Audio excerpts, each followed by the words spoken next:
𝘬𝑚𝑚𝑗𝑙𝐿𝘛𝑉 meets Vladimir Putin. In this edition, we examine the cooperation between Russia and Guinea Bissau. This is the news of the day.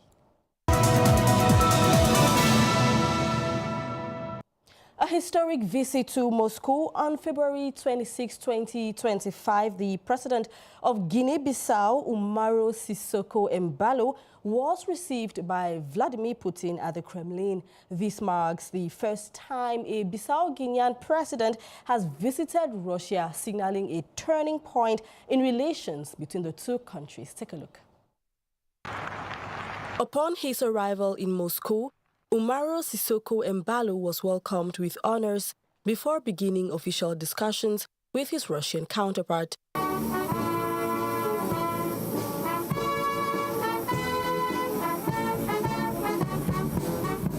This meeting, taking place in the context of strengthening ties between Russia and Africa, aims to establish a deeper cooperation between the two nations. This year, we will celebrate 51 years of our relationship, but I want to remind you that our relations go beyond 51 years because the Soviet Union contributed so much for our liberation and our nation. Because of this, we owe you for life. At the heart of the discussions were Russian investments in Guinea-Bissau, particularly in infrastructure and natural resource exploitation. President 𝘬𝑚𝑗𝑙𝐻𝑉 emphasized the importance of this collaboration. We thank you for increasing the quota of our students, both civil and military policemen present in the Russian Federation.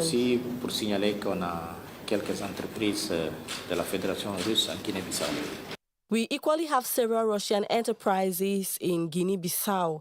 We are sure partners with Russia, and today I am here, Mr. President, to reaffirm these friendship ties between the Russian people and the people of Guinea-Bissau.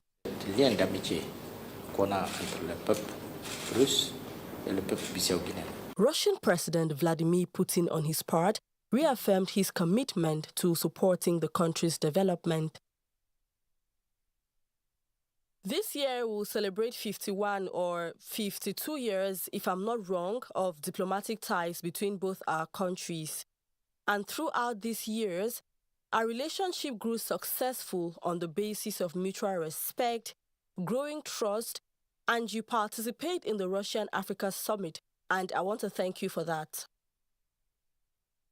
This visit is part of Russia's strategy to expand its influence in West Africa, where it has been increasing economic and security agreements. For Guinea-Bissau, this rapprochement could open new economic and diplomatic opportunities. Economic and infrastructural cooperation between Russia and Guinea-Bissau was strengthened during President 𝘬𝑚𝑗𝑙𝐻𝑉's visit to the Kremlin. During the meeting, several areas were discussed, including economic, trade, and humanitarian sectors. Brenda Nong has more. C'est une coopération renforcée entre la Russie et la Guinée-Bissau à l'occasion de cette visite du président 𝘬𝑚𝑗𝑙𝐻𝑉 au Kremlin.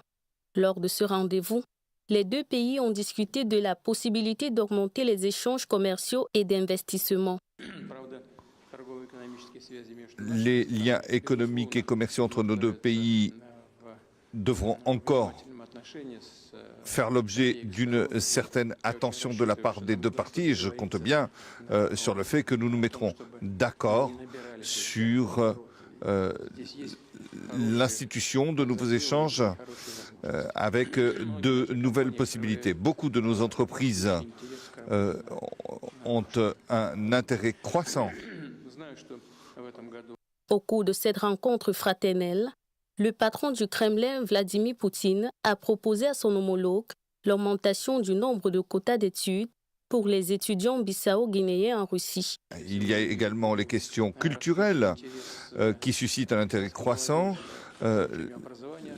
pour votre jeunesse, pour recevoir un enseignement en Russie. Et pour ce qui est de l'enseignement, il y a également le domaine militaire et pas seulement le domaine civil.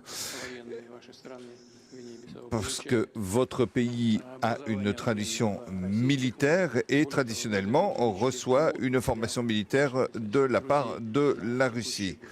À l'issue de cet entretien, le président de la Guinée-Bissau, 𝘠𝑚𝑎rO Sissoko, a remercié le président russe pour l'accueil à lui réservé. Et puis aussi, j'en profite pour vous remercier l'accueil chaleureux et pour m'avoir invité pour faire cette visite d'État dans votre pays. Pour dire que nous sommes disponibles à toujours renforcer notre lien de la coopération. Une visite qui s'inscrit dans le cadre du rapprochement croissant entre les deux pays. Moscow's relations with West African countries are growing stronger. Russia continues to expand its influence, with the latest example being the visit of Guinea Bissau's president to the Kremlin. Discussions focus on infrastructure projects, bauxite exploration, and more. Here is how Russia is making its mark here in Africa with Paulinès Otto. La Russie continue de gagner du terrain en Afrique de l'Ouest. Les ambassades russes ouvertes dans plusieurs de ces nations africaines l'attestent à suffisance. Il est question ici de faciliter les échanges bilatéraux gagnant-gagnant. La stratégie russe en Afrique de l'Ouest repose sur des accords de coopération militaire, des investissements dans les secteurs miniers et énergétiques et le déploiement des conseillers militaires. Sur le plan diplomatique en 2023, la Russie a rouvert son ambassade à Ouagadougou, fermée depuis 1992. Cette réouverture marquait un rapprochement stratégique entre les deux nations. La présente réouverture vient donc parachever un processus de rapprochement entre nos deux pays et ouvre une ère nouvelle dans leur coopération pour le bonheur de leurs peuples respectifs. Je demeure convaincu que la proximité à tout point de vue entre les deux États qu'engendre cette réouverture permettra d'offrir plus d'opportunités aux différents acteurs, tant économiques que politiques, des deux États. Sur le plan sécuritaire, des paramilitaires russes opérant sous la bannière de l'Africa Corps se sont installés dans la base militaire de Lumbila, au nord-est de la capitale Ouagadougou, pour renforcer la sécurité et former les forces locales. En novembre 2024, la Russie a déployé environ 200 instructeurs militaires en Guinée équatoriale pour renforcer la sécurité présidentielle et former la garde rapprochée. Depuis 2021, le Mali a renforcé sa coopération avec la Russie en matière de défense, notamment par l'acquisition d'équipements militaires et la formation de ses forces armées. Des initiatives qui reflètent la stratégie de la Russie visant à renforcer ses relations diplomatiques, militaires et économiques avec les pays d'Afrique de l'Ouest, consolidant ainsi sa présence sur le continent. President 𝘱𝑚𝑏𝘢𝑙 visit to Russia comes at a time when Guinea-Bissau's democracy is hanging in the balance. His government faces criticism for its handling of the constitutional crisis and its treatment of opposition figures. The international community is increasingly concerned about the country's stability and potential for further human rights abuses. Blantin Jinka. The political landscape in Guinea-Bissau remains volatile as the country prepares for presidential and parliamentary elections scheduled for November 30, 2025.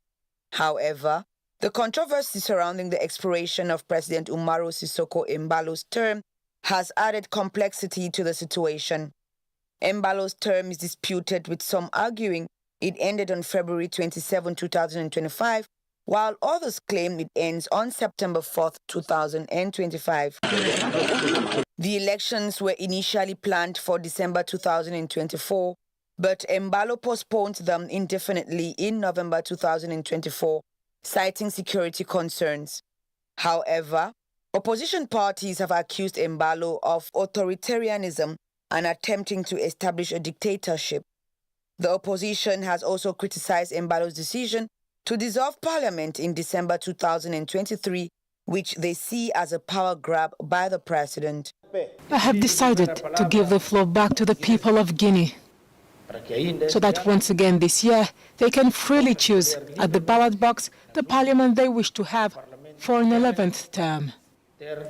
Assemblée nationale populaire da 11ª primeira legislatura. Assembleia Nacional Popular. The 10th legislature has turned the People's National Assembly into a place of political guerrilla, warfare and conspiracy. Many deputies have worked to weaken the institution of the Republic instead of strengthening them. As the country navigates this uncertain period, the international community is watching closely. The upcoming elections will be a crucial test for Guinea-Bissau's democracy, and the outcome will have significant implications for the country's stability and future. With tensions running high, it remains to be seen how the situation will unfold in the coming months.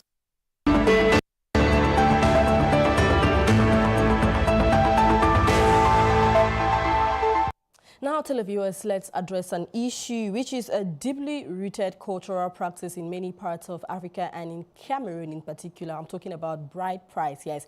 As significant as it may be, its cost and implications vary significantly from one ethnic group to another. Our intern, 𝘱𝑜𝘭𝑖𝑡 made some findings and gathered the following information. Take a look.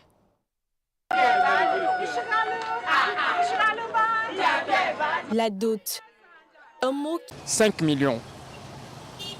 5 millions. Rubis sur ongle, 5 millions. Il fallait acheter des chèvres, des porcs. C'est exorbitant. Certains membres de la communauté Bassa justifient ces prix élevés dans leur tradition. Si une fille, elle est jolie, la beauté dans l'intelligence, n'est-ce pas? Ça veut dire qu'elle est non seulement elle est belle, et puis elle a peut-être un niveau d'intellectuel plus élevé. Master ou bien licence et tout. Bon, attends, quand vous arrivez, nous, moi je peux te dire, sors-moi un immeuble comme ça, je te donne ma femme, ma fille. Tu comprends, hein? Oui, sinon elle reste là, elle n'a pas faim, elle n'a pas tellement besoin de nous. À l'inverse, dans d'autres tribus comme chez les Bamileke, le montant de la dot est ouvert à la négociation. On peut dire 300 000. Bon, je dis, papa, comme vous voyez là, je n'ai que 50 000, je n'ai que 100 000, je n'ai que 80 000. Là, déjà, quand tu sors cet argent pour donner, on fait un papier, on sait que tu as doté une femme. Là, c'est déjà la dot. Et on te donne cette femme avec un bon cœur. Les différences de coût de la dot illustrent la richesse et la diversité des cultures camerounaises. Il est donc essentiel de trouver un équilibre entre le respect des traditions et les réalités économiques. And that report by 𝘱𝑜𝘭𝑖𝑡 brings us to the end of today's edition of the News of the Day on Global L Television. Thank you for watching. Keep watching this channel for your daily dose of information and entertainment. Bye-bye.